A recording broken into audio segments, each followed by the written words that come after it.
Bonjour à tous, aujourd'hui j'ai le plaisir de vous proposer cette 61e clé qui s'intitule Conclusion, synthèse ou bien résumé. Alors, on ne va pas procéder comme à l'habitude dans la mesure où c'est une clé un petit peu différente, mais qui a toute la raison d'être dans la mesure où elle clôture, on va dire, ces 3 séries, c'est 1 an quasiment de partage en quelque sorte, de découverte et ou d'approfondissement. Alors, l'objet, pourquoi elle est très importante cette clé? Tout simplement parce qu'elle revient un petit peu sur les piliers et les essentiels en termes de synthèse, parce que c'est vrai que c'est peut-être parfois indigeste, chaque clé étant relativement riche et conséquente. Tout le monde n'a peut-être pas nécessairement le temps de tout parcourir, et puis parce qu'aussi il y a des choses qui vibrent ou pas. Alors, avant de débuter, j'aimerais aussi, à titre symbolique, aussi vous présenter, parce que je vous invite un petit peu chez moi, à la source, à savoir dans le Nord, ce que vous voyez derrière, c'est pas un montage, c'est pas un paysage, non, c'est pas une vieille blague parce qu'il fait beau et on est dans le Nord et que ça doit être forcément un Photoshop. Non, je n'étais pas dans cette idée. Non, c'est plus en fait, on revient à la source, c'est-à-dire que voilà, ce que vous avez derrière, c'est mon jardin d'Éden qui n'évoque absolument rien pour vous, probablement. Mais en l'occurrence, chaque parcelle, chaque petit mètre carré a été criblé par des joies, des peines, des expériences de vie. Vous avez dans le fond, avec des copains, on avait enterré quand on était plus jeune, des oiseaux, des animaux, etc. Enfin, on avait fait des cirques, on avait fait plein de cabanes, etc. D'ailleurs, celle-ci n'est pas d'origine, on n'en avait pas à l'époque. Bref, tout ça pour dire, je vous invite dans mon jardin d'Éden, en quelque sorte, mon jardin d'enfance, mon jardin secret également, et puis aussi parce qu'encore une fois, tout ce que j'essaie de vous transmettre, c'est pas parce que à la base je suis dans un cadre idyllique, un jardin d'Éden pour certains à Bali. Je suis sûr qu'à Bali, il y a des gens qui en ont marre de leur jardin d'Éden et qui préféraient nécessairement avoir celui derrière moi. Pourquoi? Parce que très souvent, on va chercher la beauté et la 7e merveille du monde, alors que très subtilement, la 8e est en face de nous, voire en nous. Ça, gardez-le bien en tête. Alors, c'était juste à titre métaphorique. Revenons-en un petit peu au-delà de la forme, au contenu. Alors, oui, revenons un petit peu sur les essentiels de ce qu'on a parcouru ensemble pour justement essayer de remettre les pièces du puzzle dans l'ordre. Okay, tout a été stratégique, tout a été voulu. Au départ, quand je me suis lancé dans cette dynamique, à la base le 20 mars 2020, ok, bien que la première vidéo est buggée, donc elle a été remise le 23, mais peu importe, c'est un détail. Donc ça fait près d'1 an, on a fait un cycle de la Terre en quelque sorte, et l'idée à la base, elle était, j'avais mis sur papier les trois saisons avec les thèmes, et notamment parce qu'il y a un fil conducteur, bien que l'on puisse les regarder indépendamment, il y a forcément de la première, enfin chacune d'elles a une logique en fait, et c'est ce qu'on va voir en quelque sorte, sans redire nécessairement. Quand je dis qu'il s'agit d'une synthèse, d'une manière globale, il est extrêmement difficile de parcourir l'intégralité pour chacun des thèmes plus vite ou on pourrait toujours approfondir davantage. C'est-à-dire que chacune des clés pourrait faire l'objet d'une thèse. Une thèse, en général, on planche dessus pendant 3 ans. D'accord? Donc ce serait l'objet d'innombrables bouquins, etc. De la même manière, c'est une restitution. J'essaie de synthétiser, de donner ce qui me semble les points essentiels. Après, vous en faites ce que vous voulez. Mais disons que c'est, comme je l'ai dit au départ, c'est un buffet. Alors, revenons avant de parcourir un petit peu plus en détail. L'approche, je l'ai dit à bon nombre de reprises, mais c'est très important. C'est une approche qui est quelque peu différente, qui est holistique. Holos, en grec, c'est pas pour la faire pompeuse, ça veut dire global, entier. Qu'est-ce que ça veut dire? Ça veut dire que c'est une vision non pas dualiste telle qu'on a l'habitude de l'appréhender dans la vie de tous les jours, telle qu'on nous l'a enseigné au niveau éducatif et autres, c'est justement d'aller plus loin que les petites cases. En fait, c'est de déceler les petites cases, okay, les petits thèmes, mais surtout de voir la vue d'ensemble. C'est-à-dire qu'en fait, c'est comme si vous aviez des petites chambres, okay, des petites visions, et de là de voir la vue d'ensemble, c'est-à-dire le paysage complet de la bâtisse et ou même du voisinage, etc. Donc, quelque part, ça veut dire en fait de voir les liens, le fil conducteur que subtilement il y a entre chacune des rubriques, des thèmes, Et de là, en fait, de voir, en quelque sorte, quel est cette transdisciplinarité, cette multidisciplinarité, cette transversalité qui est nécessaire. Qui est nécessaire. Pourquoi c'est aussi important? Parce que si on n'est que dans un carcan, alors on reste dans ce carcan. Comme l'a dit à bon nombre de reprises Einstein, vous ne pouvez pas, on l'a rementionné, vous ne pouvez pas résoudre les problèmes avec le même esprit qui les a créés. Qu'est-ce que ça veut dire? Ça veut dire que nous sommes dans une aspiration d'une nouvelle ère, de nouveaux changements, etc. etc. Bon, ça c'est conceptuel, c'est beau, ça fait un peu rêver les gens, c'est comme si on nous vendait du rêve, saupoudré, etc. Et que, bon, concrètement, qu'est-ce que ça veut dire? Ça veut dire qu'il est nécessaire, à mon sens, d'autres personnes le partagent bien entendu, c'est pas exclusif, mais à aller au-delà juste du carcan et de la bâtisse. Donc, et de là, de collaborer entre les disciplines. Et quand je dis les disciplines, qu'est-ce que ça veut dire? Ça veut dire les thèmes, mais au-delà, c'est-à-dire les grandes disciplines, c'est-à-dire que ce soit la science, la religion, les religions, parce qu'on peut les sous-segmenter, la spiritualité, qui est encore une approche différente, que ce soit, quand je dis la science, que ce soit la médecine conventionnelle, la médecine traditionnelle, la médecine alternative, etc. etc. Et à l'intérieur des rubriques, vous pouvez encore faire plein de mix et de sous-segmentation. Il y a la physique, il y a la biologie, etc. etc. Donc, l'idée, c'est ça. C'est pour ça que je fais beaucoup de références qui peuvent sembler parfois pompeuses ou culturelles ou autres, peu importe. L'idée, c'est ça. C'est d'essayer de toujours remettre en perspective scientifique, artistique, spirituelle, religieuse, etc. etc. Pour essayer de voir qu'est-ce qu'on peut, entre guillemets, relier pour élargir notre champ de conscience. Alors, venons-en, donc ça c'est vraiment très important, c'est remettre les pièces du puzzle ensemble pour avoir une vue d'ensemble. En fait, pour vous donner un exemple, parce que c'est contre-intuitif de ce que l'on nous a appris. C'est pour ça qu'il est important de déformater ce qu'on nous a appris. Le reparamétrage, ça fait partie de ça aussi. Alors qu'est-ce que ça veut dire? Ça veut dire qu'en fait, ce n'est pas une vision binaire, ce n'est pas une vision analytique où on prend un ensemble, etc., on les corrèle. Ok, ça je crois que vous avez compris. Mais c'est le même principe que quand vous déroulez par exemple une fiche, je ne dis pas Wikipédia, il y a des liens hyperlinked. Soit vous continuez de manière linéaire et vous faites juste le thème, soit en fait à chaque mot qui est surligné, vous pouvez limite faire aller au-delà de la recherche. Alors, qu'est-ce que je veux dire par là? C'est que je dis souvent tout est interconnecté, tout est enchevêtré, ça on l'entend communément. Qu'est-ce que ça veut dire? Ça veut dire qu'en fait dans cette application, ça va au-delà. C'est pour moi le schéma le plus explicite. Tapez fleur de vie sur Internet, vous allez voir le symbole. C'est des cercles, ok, un peu comme les Jeux Olympiques, mais sauf qu'il y en a plusieurs, et avec un thème central. Et en fait, il y a des ramifications. Donc il y a un cercle, ensuite il y en a 6, et ensuite il y en a 12, et ainsi de suite. D'accord? Donc qu'est-ce que ça veut dire? Ça veut dire qu'elles sont toutes reliées. D'accord? Donc c'est cette même approche en fait que j'essaie d'établir dans cette notion de dynamique holistique. Ça va au-delà de ça, c'est-à-dire qu'en fait c'est l'holistyle de vie, comme je l'ai déjà communément dit. C'est un néologisme, holistyle de vie, ça veut dire une vie holistique, vision globale, mais surtout avec holy en anglais, c'est un jeu de mots, ça veut dire saint. Donc c'est une application du sacré dans le profane au quotidien. Donc ça veut dire une application éventuellement de la spiritualité, d'ouverture, de conscience à l'intérieur de la vie au quotidien, c'est-à-dire de faire en sorte que la vie ordinaire devient extraordinaire. D'ailleurs, on en revient encore à cette notion de jardin d'Éden de l'enfance, l'enfant intérieur, mais surtout ne pas aller chercher au-delà. C'est de ne pas aller chercher midi à 14h, d'aller chercher nécessairement très loin, etc., pour trouver ce qu'on a en soi. Ça, c'est la première idée. Ensuite, juste, et après on viendra sur les trois thèmes, les trois séries, l'approche. L'approche, c'est ce que j'ai essayé de construire à travers toute ma transmission, que ce soit dans mes cours plus orientés commerce ou peu importe, dans les conférences et autres, c'est ce que j'appelle TIP, T-I-P.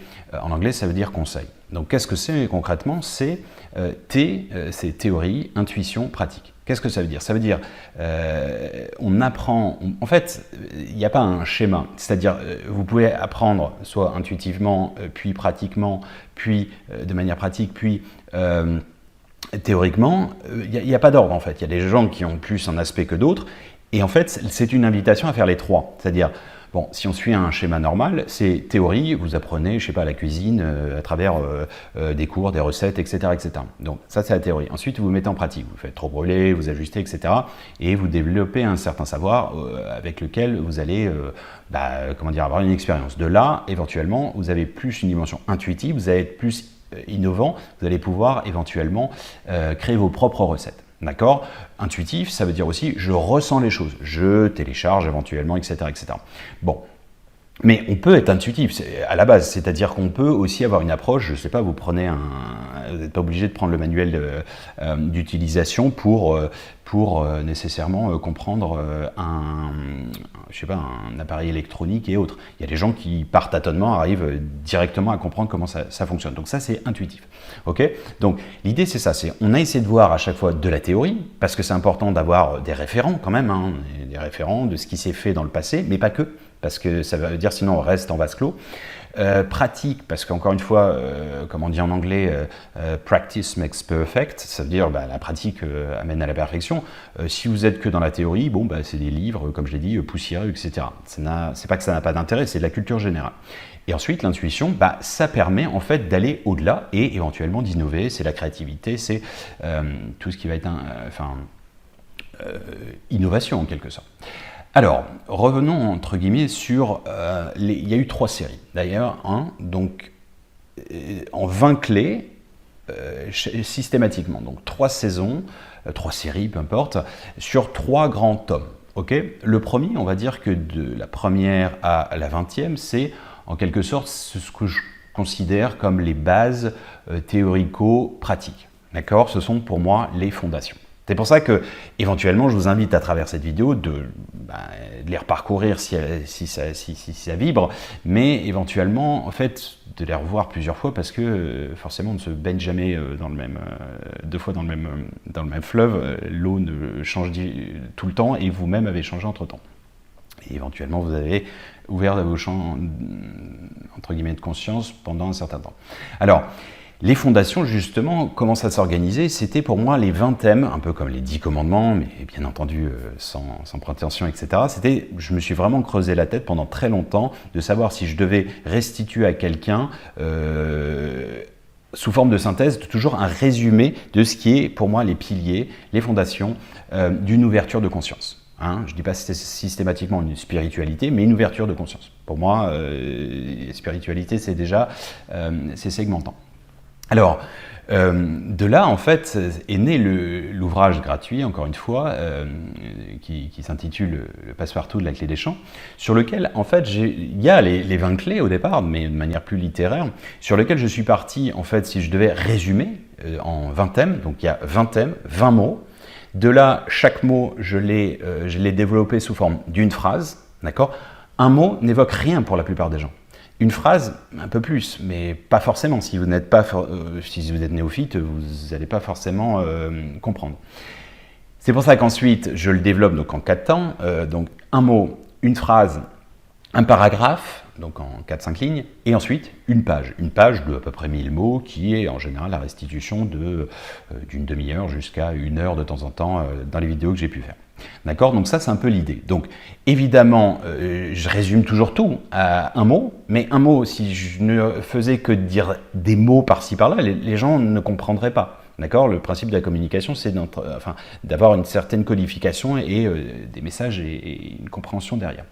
Voilà un petit peu, disons, le premier pilier. D'accord? Donc, les bases théoriques, mais théoriques qui sont nécessaires pour moi, qui sont existentielles en quelque sorte. C'est pour moi, c'est les fondations, c'est un petit peu comme si vous connaissiez les ingrédients pour faire la cuisine. Donc quels sont les ingrédients dont vous disposez pour ensuite composer et après éventuellement voir leurs aspects nutritionnels, mais ça c'est plus tard, c'est plus dans la pratique. Ça, c'est la première chose. Et ensuite, on reviendra, donc ça c'était la première saison, on reviendra un petit peu plus en détail. Ensuite, c'était la deuxième saison, donc de la clé 21 à 40. Là, c'est beaucoup plus, c'est ce que j'appelle les essentiels pratiques. D'accord? Donc, ce sont pour moi les outils. C'est de la mise en place, c'est de la mise en place dans la vie quotidienne. C'est vraiment l'application même de l'holistyle de vie. C'est la méditation, la pleine conscience, etc. Ce sont des outils qui, pour certains, semblent évidents, qui semblent des redites, etc. Mais c'est très bien si les gens les connaissent, mais on peut toujours élargir ses perspectives. Au-delà, ce qui est important, c'est éventuellement de les mettre en application, si tant est que ça vibre en nous. Donc voilà, ça c'est le deuxième. Je dirais que, c'est pas par ordre d'importance, mais si je pense que s'il y en avait un à retenir, c'est celui-là, hein, très franchement. Parce que bon, la théorie, vous pouvez faire la cuisine sans nécessairement connaître les teneurs, etc., les valeurs nutritionnelles de chaque aliment. On est bien d'accord. Mais les bienfaits qui en découlent, forcément, c'est quand vous mangez, etc. Donc, troisième axe, troisième pilier, ça a été la clé 41 à 60. En fait, là, c'était plutôt les essentiels psychologiques. Alors, si vous voulez, au départ, c'était intuitif, pratique, donc c'est le TIP. Et le dernier, c'était plus de l'intuition. J'avais invité justement au début de la 40, en vous donnant tous les thèmes, je vous invitais justement à réfléchir en vous disant, par exemple, premier thème, la mort, ensuite le chaos, etc. Dites-vous par avance comment vous résumeriez ces points et comment vous le restitueriez à quelqu'un. Voilà, pour voir un petit peu de manière intuitive comment. Moi, je procède toujours comme ça. Dès que je fais une clé, je procède comme tel. J'ai forcément lu des bouquins là-dessus, ou des articles, etc. Je me suis posé la question dans le passé, mais je fais table rase de ça. Je me remets à zéro et je me pose. Je vais écrire sur plusieurs jours éventuellement. Je vais ensuite regarder plus dans mon expérience. Et ensuite, donc dans la pratique, et ensuite je vais regarder dans ce qui s'était fait en théorie, etc., les bouquins, les références, etc., etc. Bon, bref, ça c'est personnel, hein, peu importe. Alors, il s'agit, quand je disais, des essentiels psychologiques, sociologiques, c'est plus c'est plus philosophique, mais aussi philosophico-pratique. Pourquoi? Parce qu'en fait, ce sont des outils d'introspection personnelle, donc en fait c'est une analyse d'introspection personnelle et également des analyses des autres. En fait, l'idée, c'est un petit peu plus détaché de tout ce qui est spiritualité. C'est une ouverture de conscience différente. C'est-à-dire, c'est par exemple quand vous avez de l'empathie, quand on a vu l'empathie, l'hypersensibilité, l'addiction, c'est des choses quand même plus terre à terre. C'est pas connoté nécessairement spiritualité. Hein. Je veux dire, l'empathie, c'est sociologique. Hein. Alors. L'idée, c'est ça. C'était en fait de creuser, d'inviter à creuser avec une dimension intuitive, personnelle. Donc j'insiste, introspection sur nous, en fait d'essayer de se comprendre soi-même, connais-toi toi-même et tu connaîtras le mystère de Dieu et de l'univers, et au-delà d'essayer de comprendre les schémas humains, pour essayer de les fluidifier, les rendre plus harmonieux, etc. Nous-mêmes s'accorder davantage, d'être plus tolérants, etc., etc. Alors, voilà un petit peu pour poser à nouveau le décor. Bon, je pense que c'est peut-être assez clair, mais certains ont pris les vidéos dans le train qui était lancé. On peut toujours repartir de zéro. On peut juste en prendre une, etc. et puis revenir. Ça, peu importe à la limite. C'est juste ce qui est intéressant, c'est de comprendre ces liens. Alors, déjà, la base, la structure. Okay, c'est pour ça qu'en général, quand vous débutez un ouvrage, une thèse et autres, vous commencez toujours par le syllabus, c'est-à-dire le plan, hein, pour comprendre où on va aller, etc. C'est un petit peu comme l'architecture, la structure, le squelette que vous auriez pour une bâtisse, quelle qu'elle soit, en architecture. Alors, à l'intérieur de ça, il y avait aussi trois choses que je voulais préciser qui ne sont pas anodines, d'accord. Il y avait un lien entre chaque clé, c'est-à-dire qu'il y avait des clés intermédiaires, de synthèse certes, mais aussi par exemple entre la première et la deuxième série, et entre la deuxième et la troisième série, il y a eu donc 2 vidéos de clés sur le bonheur. Donc ça, je voulais le mentionner. Pourquoi? Parce qu'en fait, donc il y en a 30 et 30, donc ça fait 60. Dans Sage Passage, ouvrage gratuit, il y en a 65, mais bon, à la limite, peu importe, hein, ça ne sert à rien de faire les 65 nécessairement. Si dès lors qu'on en met en pratique quotidiennement une dizaine, voire une vingtaine, c'est déjà remarquable. Et si vraiment on y est complètement, on y croit, et surtout, c'est régulier, et bien évidemment, notre vie change. En mieux, on optimise, on devient plus optimiste, etc., etc. Alors, pourquoi je le mentionne? Parce que c'est pas que ça a été un bide, mais je vois, parce que c'est pas que dans ces vidéos, j'ai fait des conférences depuis des années, on avait créé une association du bonheur avec la Schema, l'école de commerce de Lille, Sophie Antipolis, donc on l'avait créé en Chine, avec des étudiants, un manque d'intérêt. Et pourquoi? Parce qu'il y a plein de gens en fait qui ils ne voient pas le lien, ils trouvent ça bidon, niais, évident, souvent évident.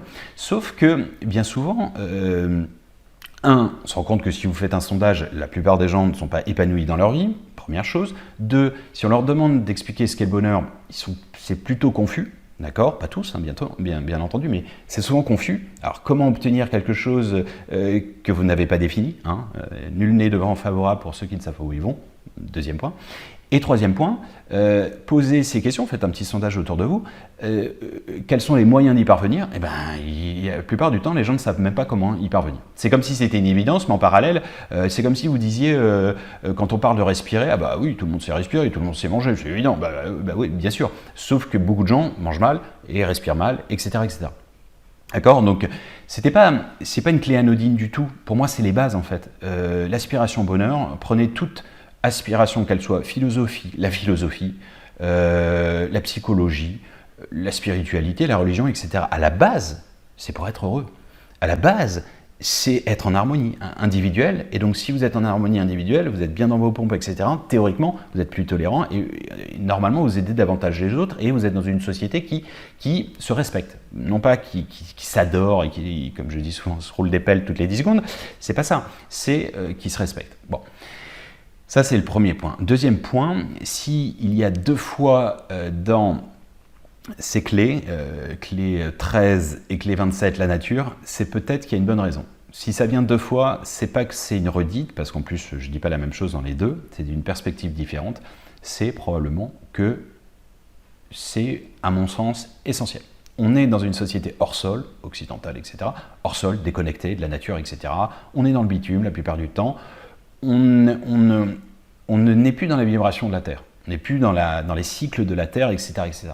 Donc, c'est pour ça que, à mon sens, c'est essentiel de l'avoir marqué deux fois et non sans symbolisme. De la même manière, il y a trois fois, si vous prenez la notion d'amour, alors, mis différemment, amour inconditionnel, à deux reprises, et puis la dernière, c'est l'amour dans l'absolu, et aussi plus lié dans le couple, et amour personnel, propre, etc. Donc, la clé 4, la clé 34 et la dernière, la clé 60. Alors, pourquoi 3 fois? Trois passages, parce que c'est, à mon sens, ce qui est le plus important. Quand vous avez, je vais vous donner un parallèle, vous allez peut-être comprendre. Il y a en islam 99 noms de Dieu, dont un caché qui réside en chacun de nous. Dans 99, donc vous avez peu de choix finalement, 99, c'est pas comme si vous aviez 10 000 mots. Il y a 4 fois mentionné miséricordieux. Donc, le très miséricordieux, le tout miséricordieux, etc., etc. Pourquoi ça a été répété 4 fois? Implicitement, ça veut dire que c'est la chose la plus importante, probablement. C'est juste du ressenti. Hein. C'est probablement pour marquer à quel point c'est important. Et donc, qui dit miséricordieux, je le fais simple, pour ceux qui ne connaissent pas nécessairement le mot, ça veut dire qui pardonne. Hein. Donc, le vieux Dieu barbu, méchant, vengeur, extérieur dans les nuages, bon, ça c'est une vue de l'esprit, rien qu'aux vues subtiles de ça. Mais il y a plein de subtilités en fait. Il y a plein de subtilités dans la religion, dans la spiritualité. Moi je dis souvent, les textes sacrés sont à la hauteur intellectuelle et du cœur et d'ouverture de conscience de chacun. C'est pas méchant de dire ça, c'est une réalité. C'est pour ça qu'il y a de l'ésotérisme et de l'exotérisme. Exotérisme, c'est, on va dire, pour la masse, pour l'hygiène, pour les règles de vie. Et l'ésotérisme, c'est plus profond. C'est normalement. Éso, c'est ambigu parce qu'en grec, ça veut dire à la fois intérieur et subtilement caché. D'accord? Donc, c'est la notion de gnose, etc., etc. Bref. Allons un petit peu voir justement ces différentes clés. Alors, pour la faire simple, au départ, on est parti sur donc, les 20 premières qui étaient « Je ne pouvais pas débuter sans parler de cette dualité ». La dualité, l'individualité, la dualité, la segmentation par rapport au tout. C'est le principe du Big Bang en physique. C'est le principe de l'Éden, métaphore, peu importe si on y croit ou pas. On vient de l'absolu, on se fragmente, on se segmente. Exister signifie fragmenter, séparer. On est obligé, pour faire l'expérience de la vie, de s'extraire de l'absolu, du grand tout. C'est notamment, j'insiste lourdement, toute la métaphore du jardin d'Éden. Et En gros, c'est comme la métaphore que j'utilisais assez souvent, la peinture, ok, si on est croyant, Dieu, c'est le peintre, le personnage, enfin les personnages, comment dire, les paysages, etc. Mais comment Dieu peut faire pour voir un artiste est obligé de s'extraire de la peinture, de faire un ou deux pas en arrière. Donc c'est ce principe en fait, c'est ce principe d'exister, de dualité, il est nécessaire. Moi et les autres, oui, mais après on va établir, on est obligé de séparer pour ensuite nettoyer et remettre. Et ça s'appelle de l'alchimie. Bon, c'est métaphorique, mais c'est le principe. La dualité. Ensuite, le sens de la vie. On aurait pu commencer par le sens de la vie, sauf que peut-être que le sens de la vie, implicitement, c'est cette reconnexion. C'est de comprendre qu'on vient du grand tout, dont on souffre le fait d'être séparé, et petit à petit, on tend à retrouver, recouvrer. D'accord? Donc, le sens de la vie, c'est probablement l'harmonie, la complétude, le bonheur, mais qui est peut-être lié justement à ce retour de connexion. D'où ces hyper-connexions artificielles, des réseaux sociaux, etc., où on partage toute sa vie, etc., et puis on se rend compte que c'est de la surface, et la plupart du temps, c'est un petit peu, pas forcément du vent ou du fake, mais c'est pas profond en fait. L'unité. Alors, l'unité, c'est le troisième axe, troisième clé, c'était l'unité. L'unité, c'est la complétude. D'accord? Donc, la complétude, c'est la reconnexion à quelque chose de supérieur qui n'est pas limité à notre petite prison égotique. Donc ça, pour moi, c'est essentiel aussi. Hein. On est vraiment dans un continuum. Ensuite, l'amour inconditionnel. L'amour inconditionnel étant justement ce moyen, encore une fois, c'est pas j'adore tout le monde, les dictateurs, etc., etc. Non, je peux comprendre la complexion des individus pour ce qu'ils sont, etc., etc. Je tolère, je comprends que chacun joue sa partie dans l'évolution de la conscience globale, etc., etc. C'est plutôt ça l'amour inconditionnel, c'est la tolérance en quelque sorte. Ensuite, cinquième, c'était Dieu. Hein, le vivant. Je préfère dire le vivant parce que quand on dit Dieu, on prend déjà me donner un nom, c'est annihiler tous les potentiels que je pourrais être. Ça, c'est de Søren Kierkegaard, philosophe danois. Donc, la notion de Dieu, qui est très difficile à contenir sur une heure de temps, j'en avais fait un interview, je l'ai fait plusieurs fois au Centre spirituel de Shanghai, mais depuis 10 ans, mais je l'ai fait avec Michel Ribes, la vidéo encore en ligne, elle dure 5h15. Bon. Voilà, donc tout ça pour dire que c'est sans fin, hein, c'est même pas, il n'y a pas une prétention, voilà, mais c'est un sujet tabou, on ne peut plus parler de Dieu, et sinon on est de parti pris, on est forcément dans une case, une autre, bon, ça c'est pour moi déplorable, mais c'est comme ça. Ensuite, 6, l'expérience de Dieu, c'est-à-dire, bon, Dieu, ok, c'est un trophée, c'est quelque chose qui est, bon, le vivant, sa vie, hein, ce qu'il y a derrière, il y a forcément des pouces, hein, donc c'est tout ça qui incarne le vivant. Donc, quel est notre lien avec ce vivant? Comment on est connecté ou déconnecté? Comment on est hors sol ou pas? C'est ça l'idée. Ensuite, la voie du milieu. Donc, la voie du milieu est une philosophie orientale, mais pas que. Une inspiration quasiment dans la retenue et dans s'éviter tous les extrêmes. Et ça, c'est dans toutes les religions.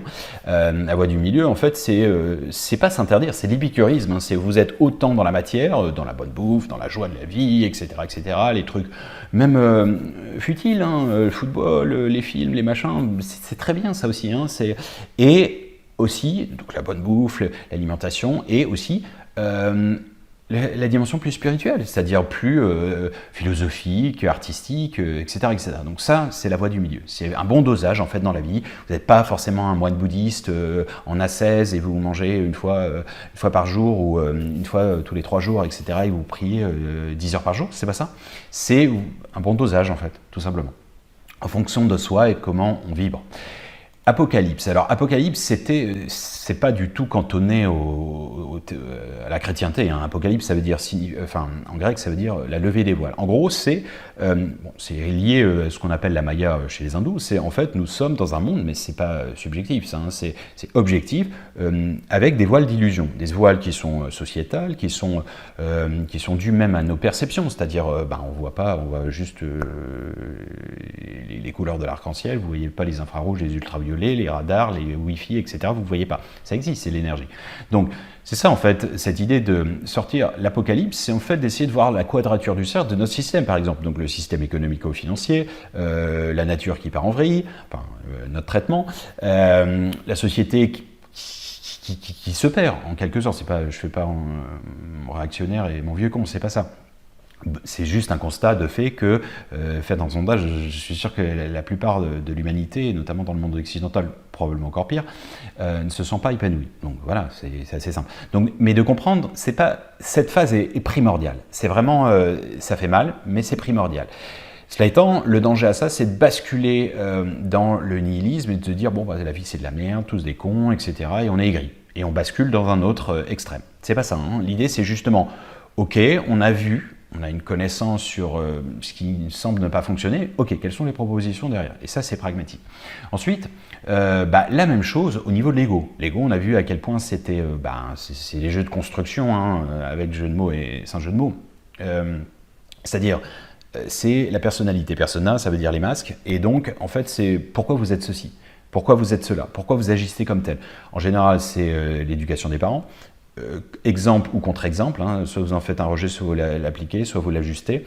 La société, l'éducation, l'école, vous soyez né dans une culture ou autre, une religion ou autre, etc., ça impacte. Okay, votre classe sociale, votre corporation, etc., etc. Tout ça a façonné votre personnalité, tel un rocher avec la mer, etc., la pluie, etc., l'érosion, etc. Donc, de comprendre pourquoi on est ceci, cela, pourquoi on a ce caractère, pourquoi on est ceci. Donc, et de là, on en change ou on n'en change pas, peu importe. Ça vous va bien, vous êtes comme ça, ne tombez pas dans un narcissisme, et vous comprenez en fait. Connais-toi toi-même et tu comprendras les mystères de Dieu, de l'univers. Okay, donc ça, c'est... Ensuite, on vient à cette notion de nettoyage. Nettoyage, on va dire à ce niveau de vie, c'est-à-dire psychologique, de l'enfance, les traumas, etc. Éventuellement, on a tous notre sac de pierre, la plupart plus ou moins pesant. D'ailleurs, une même épreuve peut être perçue différemment par quelqu'un d'autre, donc c'est vraiment personnel. Au niveau de la lignée, c'est-à-dire vos descendants, etc., des gens que vous n'avez pas nécessairement connus, c'est dans votre mémoire, on va dire, cellulaire et familiale, du sang, éducative, etc. Et 3, si on y croit, à tout ce qui est réincarnation. Okay, donc la notion de karma, etc., etc. Donc nettoyer à ce niveau-là, c'est extrêmement important. Ensuite, la clé 11, c'était la reconnexion. Pourquoi? C'est pas la redite de l'unité, la 3. C'est justement, c'était la reconnexion entière par rapport à la reconnexion superficielle. Pourquoi? Parce qu'on est dans une ère d'hyperconnexion complètement illusoire. C'est-à-dire, vous avez, je ne sais pas combien dans les réseaux sociaux, des amis, des machins, etc. Et puis finalement, les gens se sentent seuls. C'est ça l'idée. C'est-à-dire qu'on est beaucoup dans une aspiration, dans une société consumériste, matérialiste, qui veut tout vite, etc. en zapping. On voudrait l'éveil pour les nuls, comme je l'ai fait dans la clé sur l'humour, le petit sketch. C'est très évocateur ça. Oui, on peut toujours faire des petites capsules de 4 minutes 30 en résumant tout. Je suis désolé, on ne peut pas tout résumer. Enfin, ce ne sera pas évocateur avec beaucoup de gens sinon. Donc, ça demande un investissement, mais qui n'est pas de l'ordre de l'effort, mais de la passion en fait. Donc c'est ça en fait l'idée. On est dans une ère qui malheureusement, on est dans une surinformation et de là toute la notion de discernement qu'on verra ensuite. 12, l'énergie. Tout est énergie, ça c'était la base de la physique, etc. C'est pas que la base de la physique, c'est que tout est énergie. Donc ça veut dire quoi? Ça veut dire qu'en fait, tout est régi en fonction de votre état d'esprit. L'état d'esprit crée des énergies. Donc forcément, comme je l'ai souvent cité, tout ce que tu penses, tu l'attires, etc. La loi de l'attraction, c'est ça, c'est ce principe. Donc on a défini pourquoi et comment tout était énergie, même la matière tangible, c'est juste, comme disait Einstein, la matière n'existe pas, ce sont des vibrations qui ont été grandement réduites pour être perceptibles à nos sens. Voilà, il le dit, il n'y a pas de matière, enfin tangible tel qu'on le croit. Si on allait en vision, on verrait que c'est juste des assemblages qui bougent sans cesse. Voilà. Ensuite, la nature, j'en ai déjà parlé, à quel point c'est important. Pourquoi? Parce que c'est les vibrations d'énergie de notre... En fait, on n'est pas dissocié de cette nature. C'est parce qu'on est dissocié de cette nature, notre culture hors sol, notre société hors sol, notre bouffe hors sol, l'hyperconsumérisme, etc., la culture incentive qui ne respecte plus le vivant, l'humain, etc., le bétail, la terre, a fait qu'on est dans cet état-là. Et c'est pas fustiger, c'est juste comprendre et ce qu'on veut, à quoi on peut aspirer. Alors, la transcendance c'était la clé 14, c'est quoi? C'est un mot qui semble un peu waouh.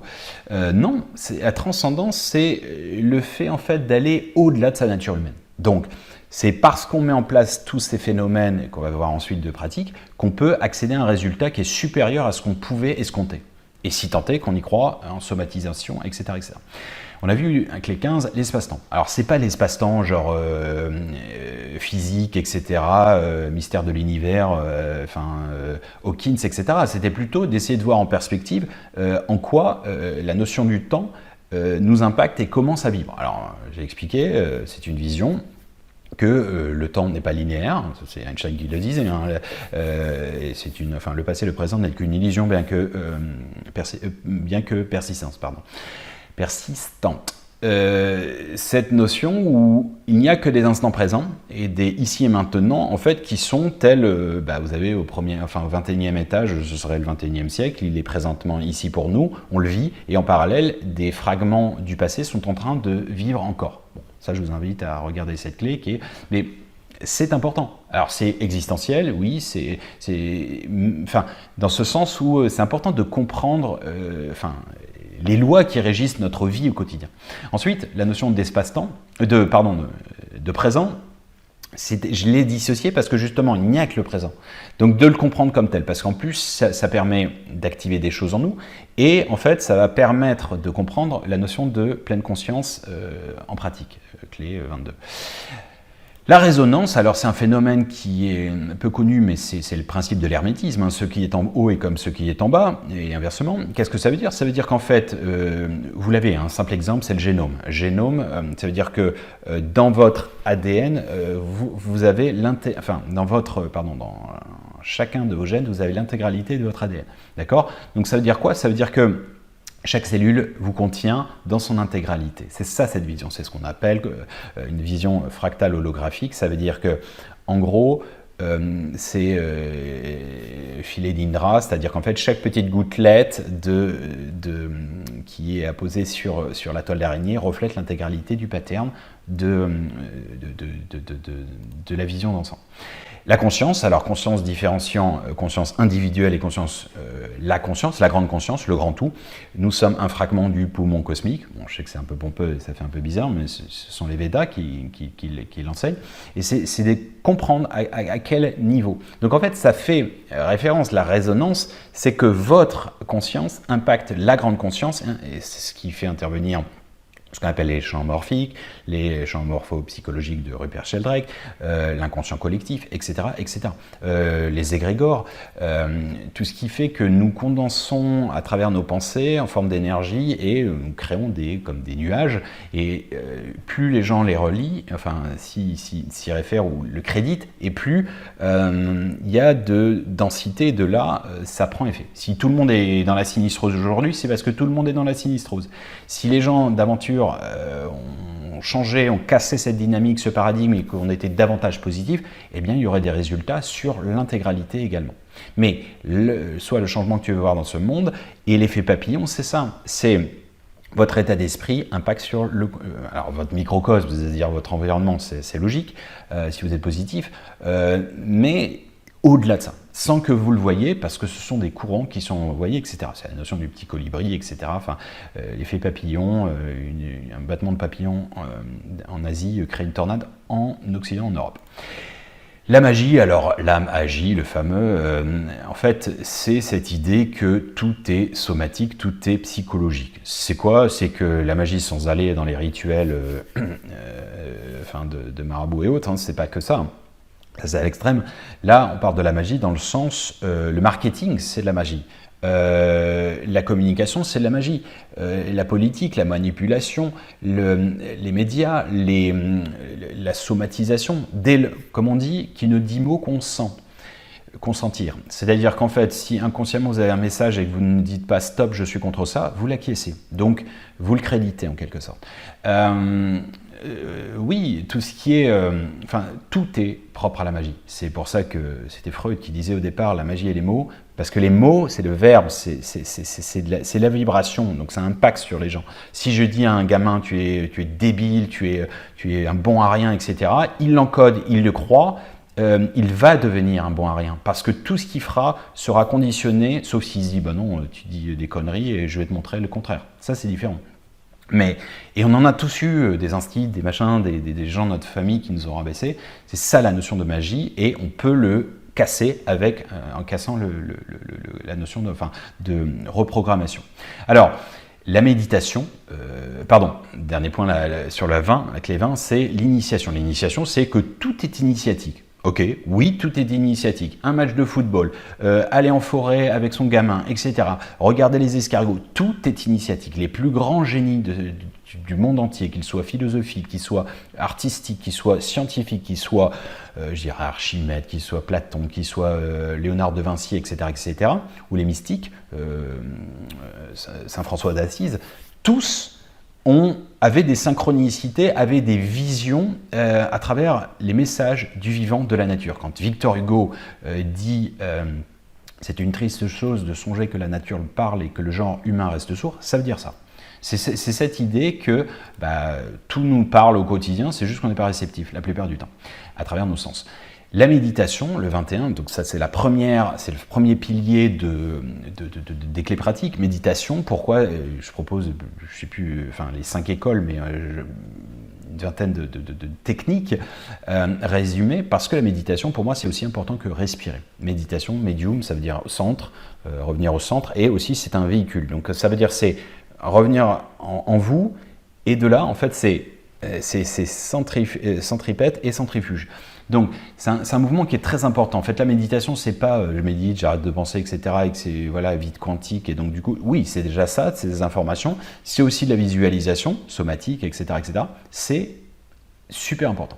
Ensuite, la pleine conscience, c'est quoi? Pour la faire simple, c'est on est dans le présent. Tout ce qu'on fait, on est à fond dans ce qu'on fait.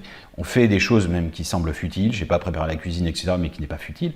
Tout est initiatique, donc on est pleinement dans ça. Et ça évite notamment tous les troubles psychologiques, ressasser, ruminer le passé, parce que sinon, quand on est toujours dans le passé, en fait, on recrée les mêmes résultats, donc on n'en sort pas de cette boucle. Et ensuite, penser au futur sans arrêt, c'est bien pour la visualisation et la co-création, mais il y a un moment, il faut un petit peu le lâcher prise, ce futur, parce qu'en plus, il n'est pas là. Il n'est pas là. Il n'y a que le présent qui existe. Donc, ça semble une évidence, la pleine conscience, c'est extrêmement puissant et métaphysique. La respiration, 23. Oui, on respire mal. L'oxygénation, quand vous pleurez, etc., les gamins, souvent... Ah tiens, et on sent mieux. Et bien ça, en fait, quand on respire bien dès le matin, non, votre patron va pas être moins emmerdant, vos collègues moins apiaillés, etc. Mais vous allez les supporter différemment parce que vous avez oxygéné votre cerveau. C'est lié à la méditation, mais pas que. C'est la sophrologie et ça permet d'être bien dans son corps, bien dans sa tête, son cerveau qui fonctionne mieux. Et au-delà, en fait, vous ouvrez aussi vos champs à éventuellement des synchronicités, être plus sensible et plus réceptif au message du vivant au quotidien. L'alimentation, ça semble... pourquoi c'est un pilier aussi important dans l'Ayurveda? Parce que manger, c'est la source d'énergie, d'accord? Donc essentiel, avec la respiration et la pensée, mais implicitement. Si on ne mange que de la junk food, de la merde en gros, excusez-moi, avec zéro valeur nutritionnelle, zéro valeur d'enzymes, etc., qui nettoient, comme disait Hippocrate, le père de la médecine, le grec père de la médecine moderne, il disait en nous résident toutes les énergies et les meilleurs soins. C'est-à-dire qu'en gros, si on est bien en vibration, notre corps mange bien, etc. En fait, c'est de la vision de médecine, préventive et non curative. C'est-à-dire on reste en bonne santé, on est bien dans ses pompes, parce que faites le test, hein, vous bougez avec de la junk food, vous picolez, etc., etc. Ah tiens, c'est marrant, j'ai du mal à me lever le matin, je dors mal, etc. Tout est lié. Hein. Donc vous mangez que des bonnes choses, des bons produits, etc., des légumes et autres pendant un temps. Ça veut dire que voie du milieu, c'est pas que l'un ou l'autre, hein, c'est pas l'extrême. On peut faire un peu de chaque. Hein. Mais dès lors que vous changez un petit peu votre hygiène de vie, ah bah tiens, c'est marrant, j'ai plus de facilité à me concentrer. Bah, bouffez trop de sucre, vous allez voir comment vous allez avoir des maux de tête quand vous arrêtez, etc. etc. Ça vous booste et puis après ça vous met plus bactère. Je pense que ça c'est clair. Donc l'alimentation c'est primordial, en conscience j'entends. La détox, c'est bon de se faire une petite détox de temps en temps, de temps à autre. C'est comme vous reposez forcément au moins une journée ou deux par semaine. C'est nécessaire pour votre corps, vous dormez la nuit, sinon d'aventure, si vous êtes que sous café et autres stimulants, le cœur il va lâcher, le corps va lâcher. Donc la détox aussi c'est primordial. L'activité physique, c'est pareil. On ne considère pas en Asie, en Orient, notamment dans l'hindouisme et le bouddhisme, qu'il n'y ait pas d'activité physique. C'est-à-dire qu'en fait, c'est sacré aussi. C'est-à-dire que le yoga, alors en Occident, on l'a un petit peu présenté comme de l'aérobic, ok, mais pas que. En fait, c'est en pleine conscience. Ça veut dire en fait que il y a plein de sachants, de gens qui cumulent de la connaissance, de la théorie, quoi, du savoir, sans la mettre en pratique. Ça, c'est la culture G, ça sert à que dalle. C'est-à-dire que si vous en avez plein la tête, vous pouvez être super tolérant, ça c'est encore mieux, tant mieux, on va dire que c'est un palier au-dessus, mais si vous êtes rabougri, que vous n'honorez pas le prêt qu'il vous a été octroyé de votre corps, qui fait partie du vivant, pour moi, c'est dommage. Et c'est pour ça que notre corps, théoriquement, on est capable de vivre très très très longtemps, beaucoup plus longtemps que ce qu'on pense. La nature, une fois de plus, je ne vais pas répéter la même chose, l'enfant intérieur, on en revient à ça, les jouets, les cabanes, je vous dis, je passe de temps en temps, je vais dans le jardin, je peux regarder et je me rappelle des choses, je me dis, ah tiens, j'avais cette vision-là à ce moment-là et tout quand je suis gamin. C'est ça, recouvrer la vision d'enfant, c'est-à-dire que ça, vous allez me dire, oh, il est petit le jardin, oui, il est petit, mais c'était un monde des possibles, c'était le monde des possibles.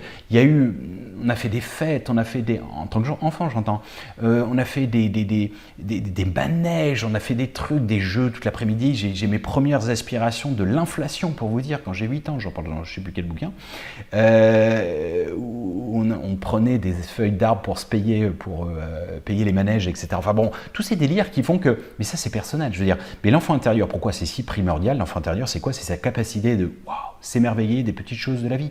Ça, c'est Léonard de Vinci qui en a parlé sans cesse. C'est les grands enfants, ça ne veut pas dire gosse gâté, ça veut dire en fait de s'émerveiller de la vie.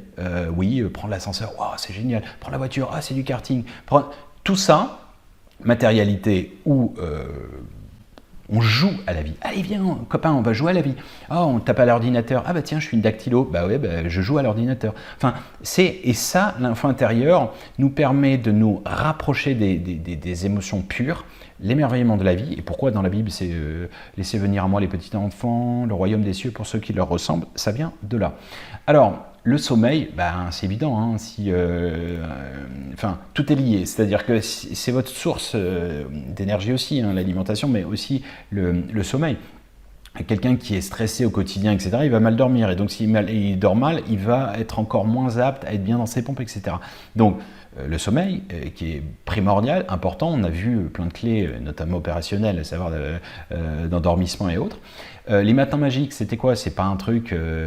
c'est se mettre dans une dynamique dès le matin quand vous vous levez, en positif, et s'investir pour avoir c'est comme si vous donniez le la de votre journée, de la symphonie de votre vie et de votre journée, pour se le rappeler, et ça prend 30 minutes pour avoir une journée bien plus sympathique. Alors 31, c'était le coaching, c'est-à-dire c'était la notion auto-coaching, c'était la notion d'épanouissement personnel, dans le sens où, encore une fois, c'est bien beau d'avoir des rêves, etc., mais il faut les ancrer dans la matière. Donc à titre personnel, c'est la matérialisation, c'est la dimension pratique et pragmatique de notre raison d'être, en quelque sorte. Vous aimez quoi dans la vie? Pourquoi vous êtes là sur Terre, etc., etc. qu'est-ce que vous aimez, quels sont vos projets, qu'est-ce qui vous fait vibrer, c'est pas de jugement, mais comment y parvenir, hein, quelles sont les stratégies, etc., les méthodologies, etc., les conseils pour y parvenir. Ensuite, clé 32, c'était péter un câble en gros. C'était pourquoi? Oui, parce que c'est trop aseptisé. Namasté, câlin de lumière, on aime tout le monde, amour inconditionnel, et qui parfois fait péter les câbles aux gens. C'est logique, c'est comme dans un couple. Vous connaissez beaucoup de gens qui sont statiques et qui n'ont pas...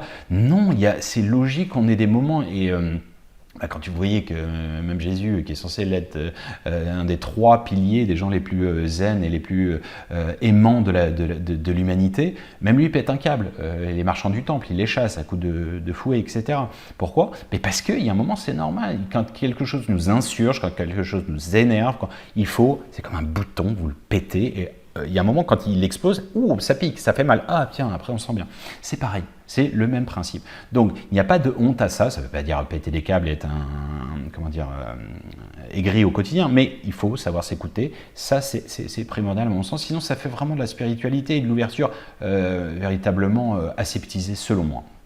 Ensuite, le nettoyage. Mais le nettoyage à travers le pardon. On l'avait vu, le pardon, c'est quelque chose qui fait que l'humanité est dans cet état-là et que les individus sont dans cet état-là la plupart du temps. On entretient des aigreurs, des basses vibrations qui nous somatisent, qui nous empêchent d'avancer, d'évoluer, etc., etc. Donc, c'est... Déjà, si vous même faites-le par égoïsme, le pardon permet d'évoluer. Ça, individuellement, pour vous et pour l'autre. Les autres dans l'absolu. Ensuite, une fois que le terreau est bien fait, l'amour inconditionnel à nouveau. C'est-à-dire, en fait, on l'a vu 2 fois pour insister sur... Je l'ai fait sur 2 angles différents. C'est pas d'érudite. Le reparamétrage, ok, non, c'est pas parce qu'on a un schéma de pensée, une éducation, que c'est figé. C'est ce qu'on appelle l'épigénétique. Vous pouvez reparamétrer, un peu comme un logiciel, etc. Vous pouvez reparamétrer votre état d'esprit et vos croyances. C'est ça l'idée. Et tout ce qu'on a mis en place jusqu'à présent, ça fait partie de ça. Mais ça, c'est vraiment une clé qui permet de croire, de mettre en pratique ça. La visualisation, c'est quoi? Co-création, loi d'attraction, etc. Donc, on a vu les techniques qui sont pour co-créer sa vie. Clé 37, élargir ses perspectives. Si on reste sur un carcan, vous ne pouvez pas résoudre les problèmes avec le même esprit qui les a créés. Einstein, c'est la même chose. Élargir ses perspectives, ça veut dire avoir d'autres activités, etc. pour s'ouvrir. C'est la préparation à la créativité. Donc la créativité, c'est pas un détail. La créativité, comment on va pouvoir... récréation, c'est un ouvrage dans lequel je propose 125 techniques pour être créatif. C'est pas créatif, c'est pas designer, architecte et tout. Hein. C'est créer une nouvelle société, repenser son couple, l'éducation. Toute la société, je dis bien l'intégralité, que ce soit dans la médecine, dans la science, etc., va être invitée à repenser, à recréer un nouveau paradigme et donc en passant tout au crible. Donc la créativité, pour moi, c'est le ciment de la nouvelle bâtisse sociétale. L'intuition, alors c'est lié, mais c'est pas tout à fait la même chose, c'est pour ça que je voulais l'intuition, réactiver le côté en fait conscient, inconscient collectif. Oui, nous sommes câblés, oui, nous avons un Wi-Fi naturel qui nous permet de télécharger des informations, messages des guides, ouais, un peu, mais pas que, hein, c'est pas, on se cantonne qu'à ça, c'est d'aller puiser dans la conscience, dans l'inconscient collectif, dans les mémoires akashiques, etc., de l'information. Les états de conscience modifiés, ça permet d'aller chercher des choses. Au-delà de ça, c'est vital, c'est-à-dire que pourquoi autant de gens se défoncent la gueule, pour être très cru, alcool, drogue, etc. Parce qu'on a besoin naturellement, a priori, de sortir de sa petite prison égotique limitative, alors physiquement, et de la pensée. Donc, il y a les moyens naturels de le faire, les hyperventilations, je vous ai donné différentes techniques pour voyage astral, etc., etc. Mais qui ne doivent pas être une finalité, qui ne doivent pas, entre guillemets, être un échappatoire parce que la vie est méchante, j'aime pas ma vie, c'est de la merde, etc. Donc je suis toujours perché et je vais... non, ça c'est une fuite. Hein. Ensuite, troisième saison, on a commencé par la mort. Parce que oui, on commence par la mort, comme on commence par une journée en se reposant, en dormant. La mort fait partie de la vie. On a essayé de démystifier, de rassurer ce que peut être un au-delà. Ça ne veut pas dire c'est ça, hein, c'est des pistes, c'est mon ressenti, j'ai essayé de centraliser ce que j'ai pu découvrir à travers différentes spiritualités, religions et autres, et c'est à vocation. Pourquoi? Parce que c'est l'un des plus grands tabous, des plus grandes peurs de l'humanité. Ensuite, 42, c'était le chaos. Le chaos, en gros, c'est une technique pour ne pas être obligé, c'est de mettre en relief ce que l'on a au quotidien, parce que bien souvent, on se rend compte de ce qu'on avait quand on l'a perdu. La santé, quelqu'un de notre famille qui nous gonflait, etc., un compagnon, et puis, il trépasse, et là, on est anéanti. Et on est frustré, on n'a pas dit les choses, etc., bien souvent. Donc l'idée, c'est de se figurer, de se projeter sur ce que pourrait être, je sais pas, oui, un tel me gonfle, mais tiens, si tentait à disparaître, oui, je serais malheureux. Oui, ça me ferait chier. Je lui ai pas dit ça, etc. Donc c'est ça en fait. Donc c'est de se dire, vivre un peu carpe diem, hein, vivre chaque jour comme si c'était le dernier. Je vous ai dit, je vois les volcans tous les matins quand je suis à Bali, une menace d'un tsunami, etc. est potentielle chaque jour. Et ça me met pas une épée de Damoclès et je suis pas flippé tous les jours. La notion du destin. Bon, ça c'est pareil, c'est lié à la co-création. C'est-à-dire, destin, est-ce qu'il est imposé? Ok, on est comme les petits gamins qui jouent dans le manège et quoi qu'ils tournent, ils avancent. Bon, alors dans ce cas-là, ça veut dire qu'on est spectateur, on n'a rien à faire. Ou bien il y aurait plusieurs destins. Donc ça se réfère forcément à la notion de la clé de co-création, la clé 15, l'espace-temps, etc. Et bien entendu, moi je pense, à titre personnel, qu'il y a des superpositions d'états et des superpositions de destin. C'est-à-dire qu'il y a, à mon sens, tout qui arrive au même moment. Et après, c'est un peu à la carte. C'est en fonction de nos vibrations. On y croit, on n'y croit pas. Mais il y a une multitude probablement de petits vous qui coexistent.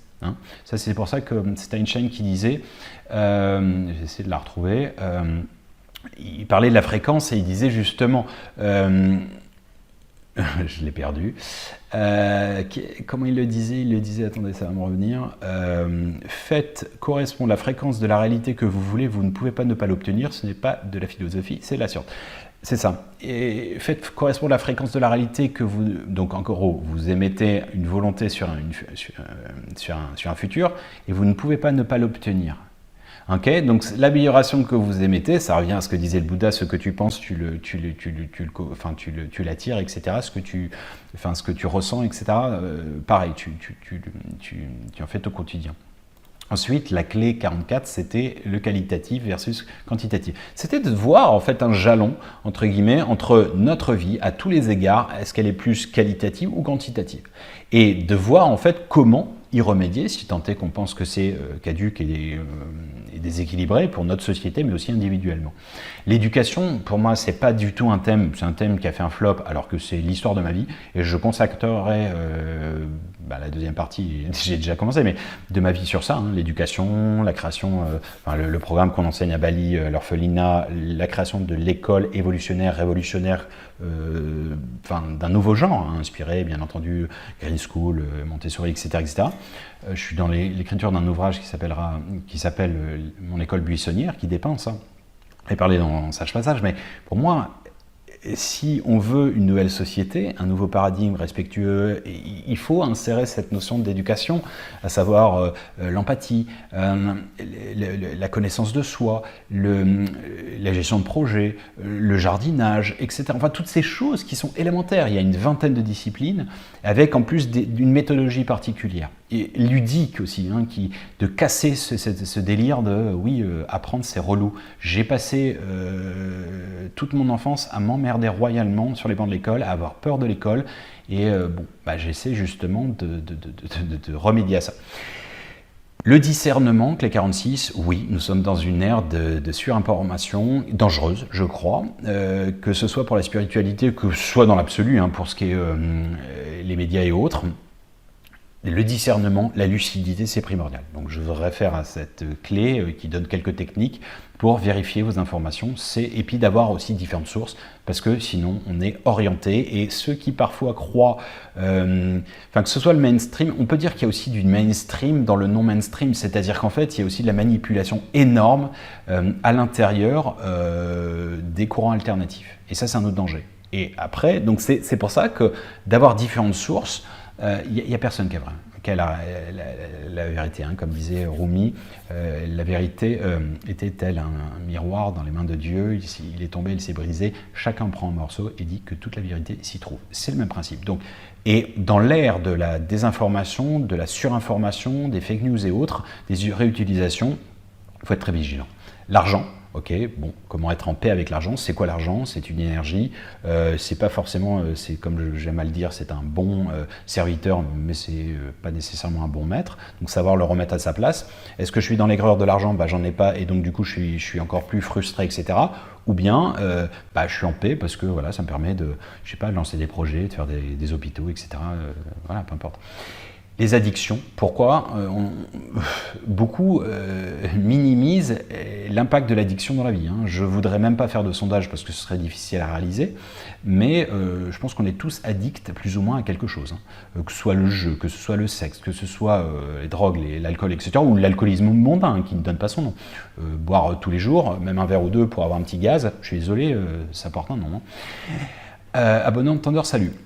L'hypersensibilité, pour expliquer pourquoi c'était aussi important, parce qu'en fait ça fait 20% en gros des gens en Occident et quasiment un tiers, voire peut-être la moitié. Enfin, les chiffres sont très aléatoires là-dessus, mais peut-être dans l'aspiration, dans la spiritualité, d'ouverture de conscience, encore plus important. Donc essayez de comprendre comment fonctionnent les hypersensibles, si vous en êtes un, et puis il y avait des degrés, on a vu, il y a un test qui est proposé de 20 questions, et au-delà, peut-être vous en avez dans votre entourage, et pour expliquer, pour rassurer, parce que c'est une mine d'or qui permet justement, éventuellement, de s'expanser et d'aider à la construction d'une nouvelle bâtisse. Alors, la confiance en soi, c'est primordial, hein.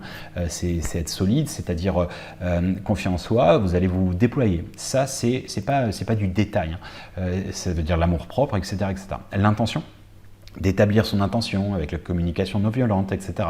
L'empathie, se mettre à la place de l'autre, de comprendre sa complexion, de fluidifier la communication. L'empathie, pour moi, on l'enseigne justement à Bali, dans l'orphelinat, et ça fait partie du programme. J'en parle depuis 20 ans, ça a été enseigné, je l'ai dit, au Danemark, ça l'est actuellement et en Belgique depuis quelques années. Je m'en réjouis et je pense que ce sera la normalité dans le futur, si on veut qu'on ait une société beaucoup plus tolérante, qui se comprenne, qui se respecte surtout. Comment gérer les mauvaises énergies? En émission, en réception, ben, c'est un peu primordial. Comment gérer la critique, la jalousie, etc. C'est pareil, c'est aussi primordial. On se fait bouffer de manière somatique. On dit en islam, un tiers des gens trépasseront à cause du mauvais œil. Bon, ben, vous pouvez retrouver les équivalents dans le bouddhisme et autres. Le stress, bon, ben, c'est le mal du siècle, hein, pas besoin de le repréciser. La gestion du temps, c'est-à-dire que comment mener à bien ses projets, etc. Ben, bien gérer son temps, ça ne veut pas dire optimiser, oui, rentabilité, etc., comme j'ai déjà fait. Non, c'est juste pour ne pas se sentir, comment dire, noyé et frustré de ne pas avancer dans ce qu'on fait, sachant que le temps, a priori, s'accélère un peu. L'humour, bah, sans humour, moi je meurs, hein. Sinon, dans cette comédie dramatique depuis que je suis enfant, heureusement que j'ai pratiqué l'humour. Cette clé est très importante pour moi, et notamment le sketch, il est très évocateur, il y a énormément, je pourrais vous faire à chaque phrase les messages subliminaux derrière, sachant qu'ils sont tous inspirés de faits réels, donc c'est encore plus marrant. Et oui, c'est une parodie, bien souvent, quand c'est trop grotesque, je me dis, bon, autant rire, quoi.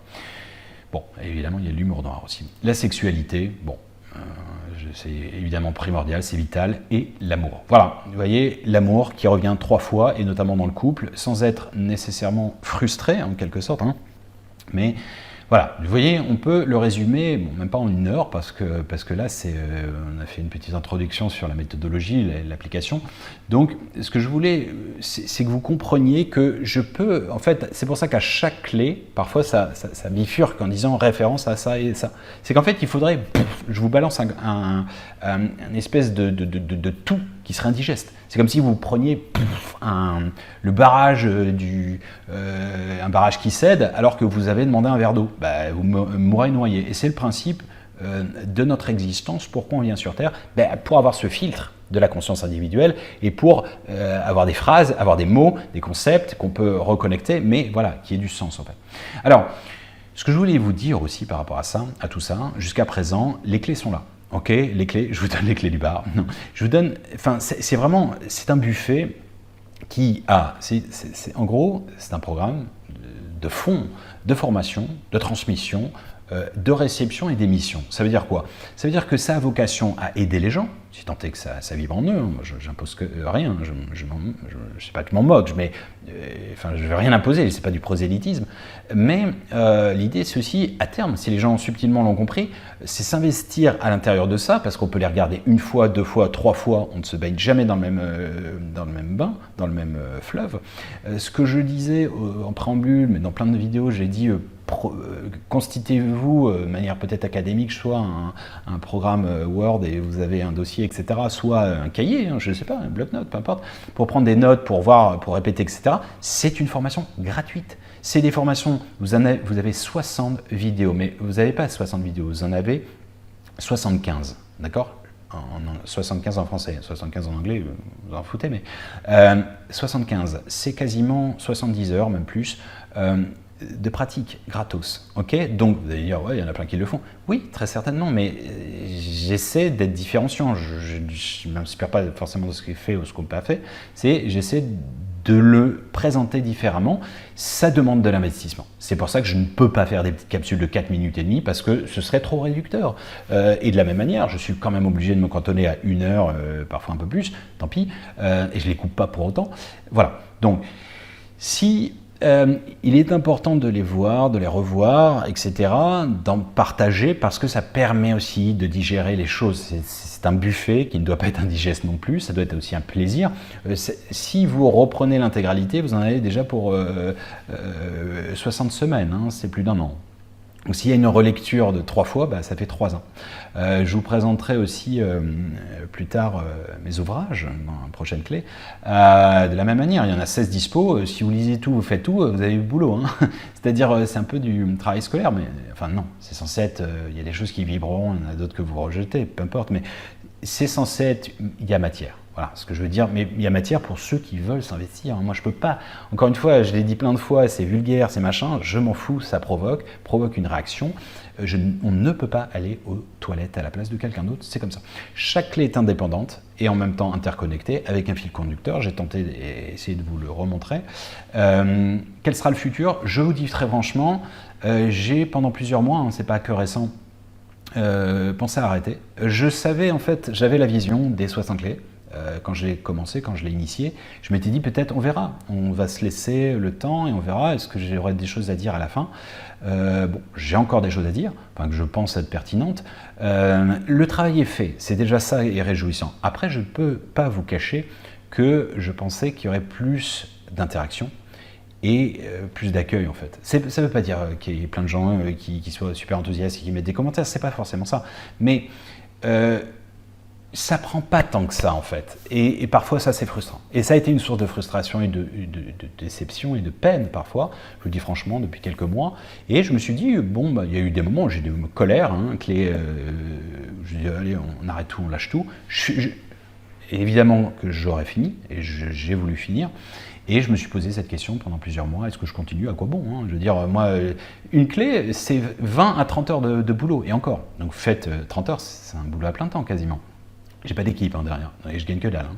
Donc c'est vraiment, vraiment purement, une transmission. Donc voilà, en fait, mais en fait, encore une fois, ne le prenez pas comme un ego. C'est comme une petite vieille, excusez-moi, hein, petite vieille ou un petit vieux, je peux incarner. Je prépare de la bouffe avec mon cœur depuis 7 du mat, je suis dans mes casseroles, etc., etc. Et en effet, quand vient le dîner et que les convives viennent, si des gens me disent dégueulasse, bon. Ok, ça c'est une chose, c'est peut-être pas tes goûts. Oh, j'ai pas faim. Ouais, oh, finalement je viens pas, je te mets un vent. Ou sans plus, je l'ai bouffé comme, je l'ai gobé en quelque sorte. Oui, c'est du gâchis. C'est du gâchis. Quelqu'un qui a mis du cœur à l'ouvrage a forcément vocation à ce que ça se déploie, ça éveille le cœur et les consciences des gens. C'était l'objectif principal. Mais cela étant, encore une fois, c'est aussi, c'est pas idyllique, mais j'ai fait le job. J'estime avoir fait ma contribution, je pourrais m'arrêter là, au moins c'est fait. Et parfois je me dis, parce que j'ai des backups, j'ai des, comment on appelle, au cas où tout plante, au cas où je me fasse dézinguer, j'ai ça. Et je me dis, au moins peut-être des gens l'ont téléchargé, au moins ils peuvent le réutiliser. Et je me dis, au moins c'est fait. C'est fait. Et oui, j'estime que c'est déjà bien. Donc mon intention était celle-ci. On en prend, on n'en prend pas. J'ai fait ce que je devais faire. Donc après, encore une fois, l'autosatisfaction, souvenez-vous de la clé, je ne sais plus, 57, se réaliser, c'est ça. Je suis déjà satisfait de ce que j'ai fait. Elles ne sont pas exceptionnelles, il n'y a pas les trucs, je vous ai dit, les spots, les machins, je change non. Non, je m'en fous de ça. Je n'ai pas vocation à avoir des lumières, des trucs, des effets, comme on a fait, on s'est tapé des délires avec le sketch, c'est pas ça. Moi, j'ai pas ça à proposer, je m'en fous, ça c'est de la forme. Ok. Donc, en revanche, oui, je suis satisfait de ce que j'ai pu faire, c'est là. Donc, il y a un moment, peut-être ça prendra davantage, peut-être. Mais c'est sûr que, quand je vous dis ma frustration, c'est que parfois je vois des trucs qui sont transférés, que ce soit viral dans le sens de la polémique et que ça crée l'aigreur. Je me dis, putain, mais en fait, oui. Un arbre qui tombe fait plus de bruit qu'une forêt qui tente de pousser. Donc c'est un peu ça l'idée et la frustration. Mais bon, on fait à partir de ça. Il y aura une 4e saison. Enfin, il y a déjà à partir de la prochaine, qui est au départ, je vais vous présenter des ouvrages, 100 ouvrages aussi de la littérature mondiale, 100 films exactement. Donc ça sera des clés futures. Et puis ensuite, je procéderai différemment, c'est-à-dire que j'ai 12 thèmes à proposer dans le futur, mais j'en ai plus que ça, j'en ai sur 2 ans en fait, au moins 24, et qui sont pour moi très importants, mais qui requièrent beaucoup de temps. Donc c'est-à-dire c'est 2 heures à 3 heures, mais je ne vais pas la balancer comme ça, sinon ça va être dissuasif pour certains. Donc ce sera un thème par mois, et divisé en 4. Donc ensuite, soit les gens ont envie de se le taper, ça fera 2 ou 3 heures, ou bien ça sera une fois par semaine, et c'est une demi-heure, etc. Puis à chaque fois, je reviendrai bien, il y aura une petite synthèse à la fin, il y aura une reprise, ce qu'on appelle un feedback au début de chaque séance, etc., etc. Et je pense que ce sera peut-être plus digeste, mais en tout cas, pour moi, ça me fera, je le shooterai en une fois, mais ce sera beaucoup moins, ça me bouffe trop de temps, je vous dis franchement, et en plus, quand je vois le retour, je me dis, va donner plus de temps aux gamins, à l'orphelinat, dans l'humanitaire et tout. Hein. Franchement, je vous le dis gentiment, c'est pas un reproche. Hein. Mais voilà. Donc, et je pense que ça fera ça fera déjà le nécessaire. Tout ce que vous avez à disposition, c'est déjà, à mon sens, une source de travail et de développement, d'épanouissement. En tout cas, il s'agit juste d'une clé. À vous d'ouvrir les portes de la conscience et du cœur que vous souhaitez. Comme vous le savez, tous les chemins mènent à Rome et au Dôme. À bon entendeur. Salut!